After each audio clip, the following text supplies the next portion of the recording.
मैं आज फिर लेकर आया हूँ आप लोगों के लिए बहुत ही अच्छा उपाय, जो आप पूजा पाठ भक्ति कर रहे हैं, दूर दूर तक मंदिरों में जा रहे हैं, कई कई हज़ार रुपये खर्च कर रहे हैं, मगर उनकी प्राप्ति नहीं हो पा रही है।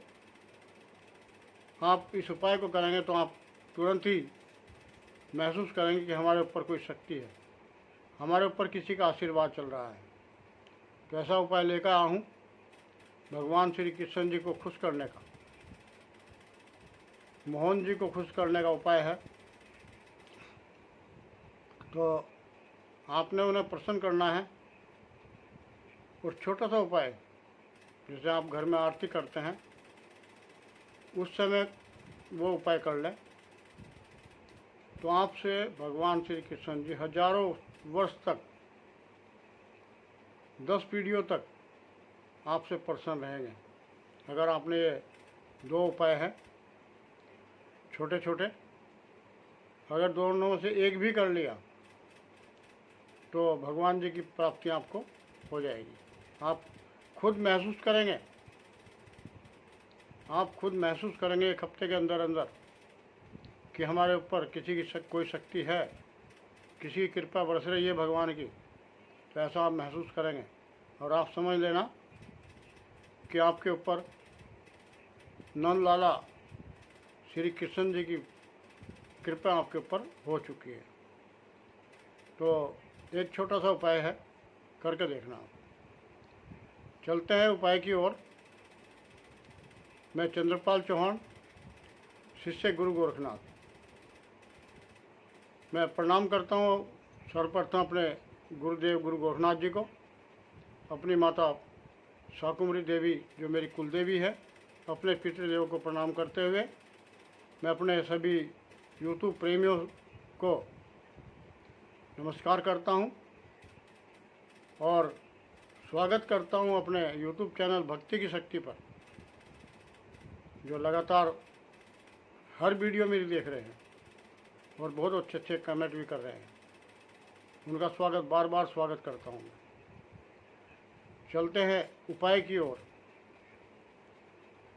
और इससे पूर्व मैं आपको और अपने बच्चों के लिए कहता ही हूँ हमेशा और कहता रहूँगा कि जिस टाइम बच्चे सोकर उठें, हाथ मुँह धोएं, नहाए धोएं, नाश्ता करें, उसके बाद स्कूल के लिए जाएं या अन्य किसी भी कार्य से जाएं, जब घर से बाहर निकले तो अपने बड़ों के पैर छूकर निकले। आपको खुद महसूस होगा कि आपके साथ में कोई शक्तियाँ चल रही हैं, क्योंकि जब किसी के पैर छूते हैं तो वो दुआएं देता है, खुश रहो। तो वो दुआएं जो अंदर से निकलती हैं और वो दुआएं आपको लगती हैं और वो दुआएं आपके साथ चलती हैं। तो वो दुआएं ऐसी हैं कि किसी भी कार्य के लिए निकले हैं तो आपके कार्य होंगे ही होंगे, रुकेंगे नहीं। इसी तरह मैं अपनी बेटियों के लिए कहना चाहता हूँ जो ससुराल में रह रही हैं, सर्वप्रथम उठें और कार्य बाद में करें। पहले अपने सास ससुर के पैर छुएं, घर में जो भी बड़ा है उनके पैर छुएं, उसके बाद और कार्य करें। जो भी सो कर उठ चुका है उनके पैर छुए पहले। और लेटते हुए, सोते हुए आदमी के पैर नहीं छूने चाहिए कभी भी, सोते हुए। तो ऐसा भी है। तो अब चलते हैं, आगे बढ़ते हैं अपने बड़ों के लिए कि सोकर उठें, अपनी कुलदेवी को मनाएं, अपने पितृदेवों को मनाएं। और मैंने कुलदेवी के लिए मनाने का एक भी उपाय डाल रखा है, वो डाल दूँगा मैं एक उपाय।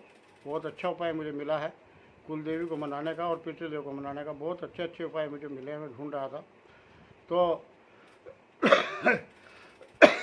वो उपाय भी आप देख लेना। और अभी मैंने एक वीडियो डाली है डायबिटीज़ के ऊपर। आप डायबिटीज़ समाप्त कर सकते हैं, वीडियो देख लेना, छोटा सा उपाय है।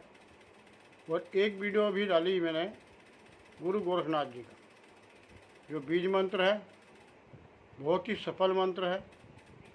आप करेंगे तो उसकी तो मैं गारंटी दे रहा हूँ, बार बार गारंटी दे रहा हूँ, आप कामयाब होंगे।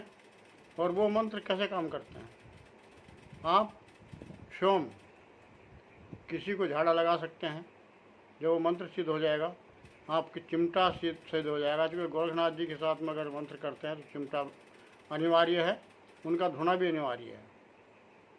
और छोटा सा धुना बना ले, कहीं जंगल में कहीं भी कर रहे हैं, और ये 8 बजे के बाद की क्रिया है। नहीं, ये तो संध्या के समय की है।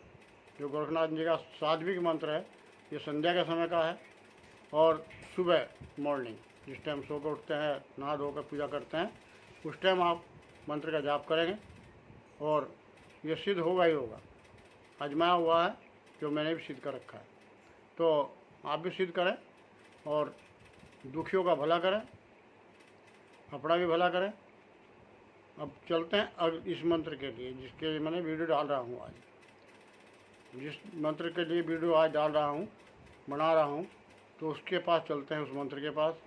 आपने सुबह उठना है, स्नान करना है, और जब पूजा करते हैं आप, जब पूजा घर में जाएंगे या छोटा सा भी स्थान आपने बना रखा है पूजा का, तो पूजा आपने किस तरीके से करनी है। पूजा पूरी विधान से जैसे करते हैं करो। उसके बाद आप आरती करते हैं। आरती का ये उपाय है, आपने तुलसा की एक लकड़ी लेनी है और उस लकड़ी के ऊपर आपने थोड़ी सी रुई लपेटनी है। लकड़ी के ऊपर तुलसा की लकड़ी, सूखी लकड़ी, तुलसा की सूखी लकड़ी लेनी है और उसके ऊपर रुई लपेटनी है। और उसको जो दीपक जला रखा है आपने, उस घी में डुबे लें, या तेल जो भी आप जलाते हैं।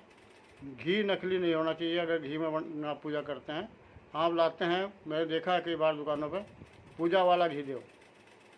तो पूजा वाला घी में पशुओं की चर्बियाँ, मोम इत्यादि डालते हैं, और जो घर को प्रदूषित करते हैं घर को, तो ऐसा ना करें। आप कोई भी तेल जला लें, वो ज़्यादा बेस्ट है। घी जलाएं तो अच्छे वाला जलाएं, क्वालिटी का, नहीं तो आप तेल से ही काम चला लें। पूजा वाला घी कभी इस घर में इस्तेमाल ना करें, क्योंकि आप खुद दोषी बन रहे हैं पूजा वाले का नाम लेकर घी का। उसमें कुछ नहीं होता और उल्टा प्रदूषित होता है घर। किस किस की चर्बियाँ हैं मैं कहते हुए भी शर्म लगती है, क्योंकि सबसे जो चर्बियाँ आती है वो उसमें डलती हैं बड़े पशुओं की, और उसी से ज़्यादातर घी तैयार होते हैं। मोम डाल देते हैं और घी जमकर तैयार हो जाता है। उसके बाद आपने जो तेल या घी लिया है, उसमें वो बत्ती डुबे लें। कौन सी?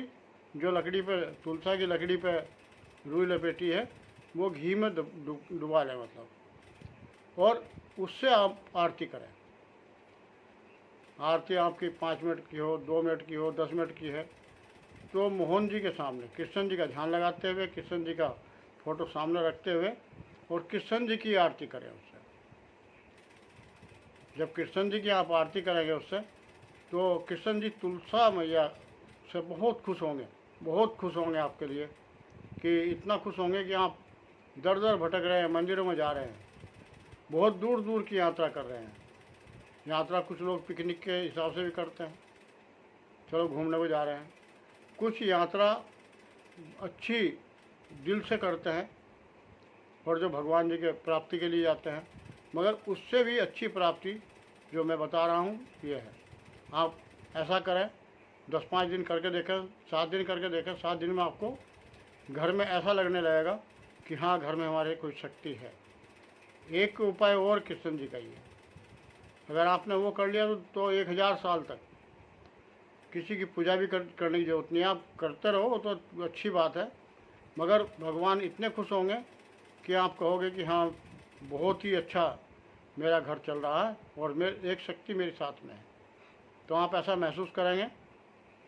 आपने तुलसा की सूखी लकड़ी लेनी है,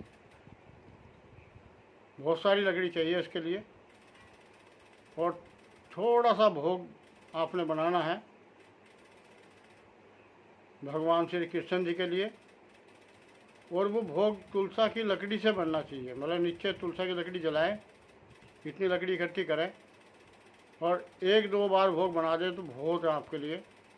कहीं से भी इकट्ठी करके लाएं। तुलसा की लकड़ी इकट्ठी करें और उससे भगवान जी को भोग लगाएं, जो भी बनाएंगे खाना। और उस भोग में एक काम और करना है आपने, तुलसा का पानी कैसा होता है? तुलसा के अंदर तो पानी नहीं होता, मगर तुलसा को पानी के अंदर डालने हैं थोड़ी देर के लिए। पत्ते जो होते हैं तुलसा के पत्ते पानी के अंदर डालने हैं। और ये कार्य बृहस्पतिवार को बिल्कुल नहीं होना चाहिए। बृहस्पतिवार को तुलसा छूना वर्जित है। तो इतना कार्य करें आप, उसको लकड़ी के ऊपर पकाएं भोग कृष्ण जी का। और जब तैयार हो जाए उसमें थोड़ा सा तुलसा का पानी डाल दें और ये भोग भगवान जी को लगाएं। तो आप हमेशा के लिए आपके पास एक शक्ति कार्य करेगी जो आपके सारे बिगड़े काम बनाएगी। कोई भी गंदी शक्ति आपके घर में प्रवेश नहीं करेगी। आप ऐसा महसूस करेंगे कि आप किस पास कोई ना कोई कार्य कर रहा है।